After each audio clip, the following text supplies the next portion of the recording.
날마다 솟는 샘물과 함께하는 오늘의 큐티 시간입니다. 3월 22일 월요일, 오늘의 말씀은 사도행전 19장 23절에서 31절 말씀입니다.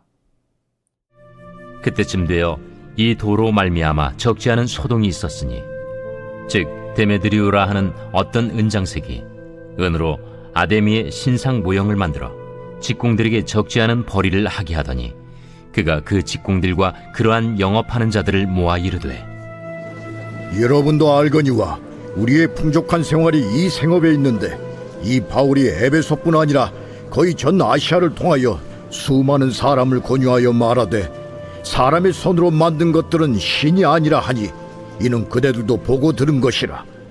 우리의 이 영업이 천하여질 위험이 있을 뿐 아니라 큰 여신 아데미의 신전도 무시당하게 되고 온 아시아와 천하가 위하는 그의 위엄도 떨어질까 하노라. 그들이 이 말을 듣고 분노가 가득하여 외쳐 이르되, 에베소 사람의 아데미야! 온 시내가 요란하여 바울과 같이 다니는 마게도냐 사람 가이오와 아리스다고를 붙들어 일제히 연극장으로 달려 들어가는지라. 바울이 백성 가운데로 들어가고자 하나 제자들이 말리고 또 아시아 관리 중에 바울의 친구된 어떤 이들이 그에게 통지하여 연극장에 들어가지 말라 권하더라.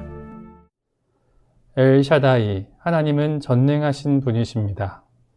우리는 성령님께서 선교를 이끌어 가시는 내용을 사도행전이란 이름으로 살펴보고 있습니다. 사도행전 1장 8절은 사도행전 전체의 주제 말씀입니다. 오직 성령이 너희에게 임하시면 너희가 권능을 받고 예루살렘과 온 유대와 사마리아와 땅끝까지 이르러 내 증인이 되리라 하시니라. 그 말씀을 따라 복음은 1장부터 7장까지 예루살렘을 시작으로 8장부터 12장까지는 유대와 사마리아 지역으로 그리고 13장부터 28장까지는 땅끝까지 전파됩니다. 우리는 땅끝까지 복음이 전파되는 과정을 3번의 전도 여행과 로마 여행으로 구분하여 살펴볼 예정인데 본문은 3차 여행의 중심지인 에베소 교회 이야기입니다. 복음은 모든 믿는 자에게 구원을 주시는 하나님의 능력입니다. 그 복음은 변함없는 진리의 말씀이기에 거짓을 거짓으로 드러나게 하고 진리 안에 거하는 사람을 자유롭고 평안하게 합니다. 오늘 그 진리의 충만한 말씀이 우리 안에 가득 채워지길 소망합니다. 그래서 이제부터 우리는 사람의 힘이 아니라 복음의 능력으로 살아갈 수 있기를 기대합니다. 설교 본문으로서 오늘 말씀은 약간 까다로운 부분이 있습니다. 본문 가운데 하나님이나 예수님 혹은 성령님에 대한 직접적인 언급도 없고 뒤에 이어지는 이야기가 남아있지만 매일 진행하는 큐티 길이에 맞게 어중간히 나누어져 있기 때문입니다. 하나님이란 단어가 한 번도 기록되지 않은 아가서나 에스더서처럼 본문 속에 삼위일체 하나님의 성호가 기록되지 않았다는 사실은 분명 안타까운 부분이긴 합니다. 하지만 우리는 본문의 행간을 통해 분명히 성령님의 역사를 볼 수 있습니다. 그분은 에베소에 통용되고 있던 거짓을 세상 가운데 밝히 드러내시고 에베소 전체가 소동하도록 만드셨기 때문입니다.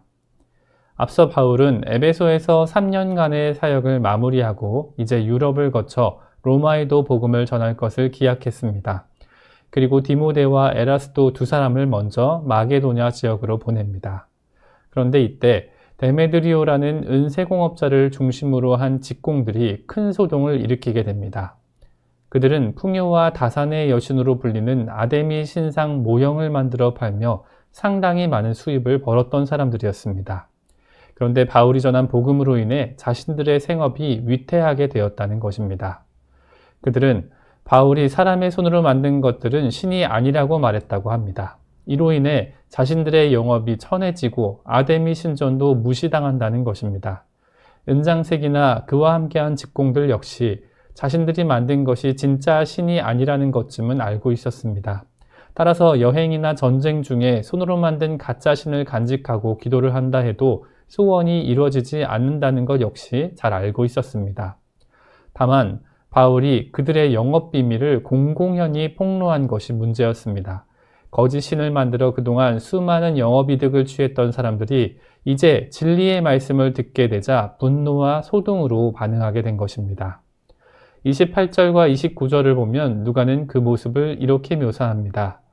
그들이 이 말을 듣고 분노가 가득하여 외쳐 이르되 크다 에베소 사람의 아데미여 하니 온 시내가 요란하여 바울과 같이 다니는 마게도냐 사람 가이오와 아리스타고를 붙들어 일제히 연극장으로 달려 들어가는지라. 은세공업자들과 직공들은 바울과 같이 다니던 사람들 중 둘을 붙잡고 다짜고짜 요란을 떨며 노천극장으로 들어갔습니다. 그런 그들의 모습을 묘사하는 말을 두 단어로 분노가 가득하여 라고 기록합니다. 사람들이 분노하는 원인은 다양합니다. 인간으로서 생명과 안전을 보호하기 위해서 화를 낼 수도 있고 또 다른 올바르지 않은 가치관이나 사건을 마주할 때 분노할 수도 있습니다. 그런데 본문에 나온 은장색과 직공들의 분노는 그런 원인 때문이 아니었습니다. 그들은 지독한 자기중심적 사고에 빠져 있었기 때문에 크게 외치며 온 시내를 요란하게 한 것입니다. 그들은 그동안 자신들이 거짓된 수단과 방법으로 영리를 추구했다는 사실이 세상에 드러났기 때문에 화를 내고 있었습니다. 자신들의 거짓을 고함 속에 감추고 그동안 누려왔던 권익을 지키기 위해 인간적인 힘으로 무리를 조성해 시위에 나섰던 것입니다. 때론 그리스도인도 그럴 수 있습니다. 누군가가 자신에게 섭섭하게 대하거나 불편하게 대할 때 혹은 내가 누릴 당연한 권리를 빼앗는다고 느낄 때 말입니다. 그럴 때 우리는 하나님께 의뢰하기보다 먼저 자기 힘과 노력으로 문제를 해결하려 할 수도 있습니다. 상대방을 괘씸하게 생각하고 다시는 그러지 못하도록 선을 확실히 그어야 한다고 생각할 수도 있습니다. 또 좀 더 높은 직책이나 지위에 있는 사람을 이용해 그 문제를 처리하려 할 수도 있습니다. 하지만 그런 모든 인간적인 방법은 결코 좋은 결과를 가져올 수 없습니다. 인간적인 분노와 혈기는 또 다른 깊은 상처를 만들고 서로가 서로에게 준 상처는 결국 하나님께서 허락하신 공동체를 아픔의 골짜기로 변질시키기 때문입니다. 그리스도인인 우리는 십자가에서 우리를 대속하신 예수님을 따르는 사람으로서 먼저 모든 상황을 하나님께 맡기는 사람이 되어야 하겠습니다. 때론 이해되지 않는 상황과 환경 속에서도 모든 일을 선하게 이끄시고 인도하시는 하나님의 능력을 의지하며 살아가는 저와 여러분이 될 수 있기를 소망합니다.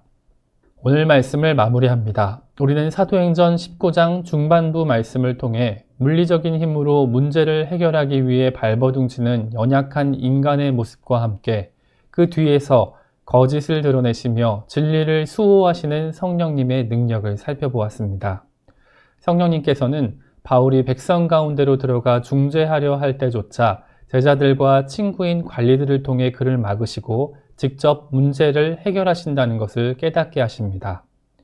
오늘 이 말씀을 받은 저와 여러분은 우리를 당황하게 하고 불편하게 만드는 상황을 앞두고 어떤 선택을 하길 원하십니까? 물론 우리는 우리가 익숙한 방법대로 우리의 혈기와 노력으로 먼저 문제를 마주할 수도 있을 것입니다. 하지만 성령님께서 사람들을 통해 바울에게 말씀하신 것처럼 저와 여러분들에게도 동일하게 말씀하고 계심을 깨닫길 원합니다. 사랑하는 아들아, 딸아, 내가 너를 잘 알고 있다. 남들에게 말할 수 없는 너의 아픔과 상처까지도 내가 다 알고 치료하고 해결하길 원한다. 다만 너는 나를 믿고 기다려라. 내가 너의 길을 인도하겠다. 내가 너와 함께 하겠다라는 음성 말입니다.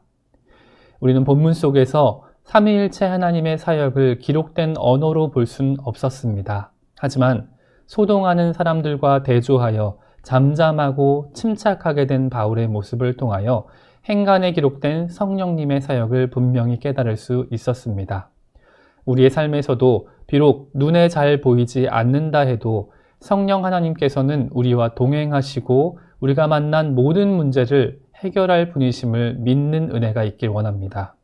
그래서 이제 우리는 사람의 힘이 아니라 복음의 능력으로 남은 인생을 살아갈 수 있기를 간절히 소망합니다. 함께 기도하겠습니다. 온 땅과 만물을 창조하시고 다스리시는 하나님 참 감사합니다. 주님의 은혜와 사랑이 오늘 이 아침도 우리 눈을 뜨게 하고 새날을 살아갈 힘과 용기를 주심을 감사드립니다. 우리 인생을 볼 때 너무나 많은 사람이 여전히 자신의 혈기와 분노로 살아감을 보게 됩니다. 수시로 피어나는 교만과 욕심들이 매일 우리를 무너지게 하고 사람들을 상처로 몰아넣는 모습을 봅니다. 하나님, 우리의 연약함과 무지함을 용서하시고 긍휼히 여겨주시옵소서. 그리고 이 시간 눈에 보이지 않아도 만물을 주관하시고 통치하시는 하나님을 바라보길 원합니다. 그리고 하나님의 능력으로, 복음의 능력으로 살아가길 소망합니다. 우리로 날마다 주님을 의지하는 지혜가 있게 하시고 주님 뜻대로 살아가는 결단이 있게 하옵소서. 복음의 능력으로 온 땅을 다스리시는 예수님의 이름으로 기도합니다. 아멘.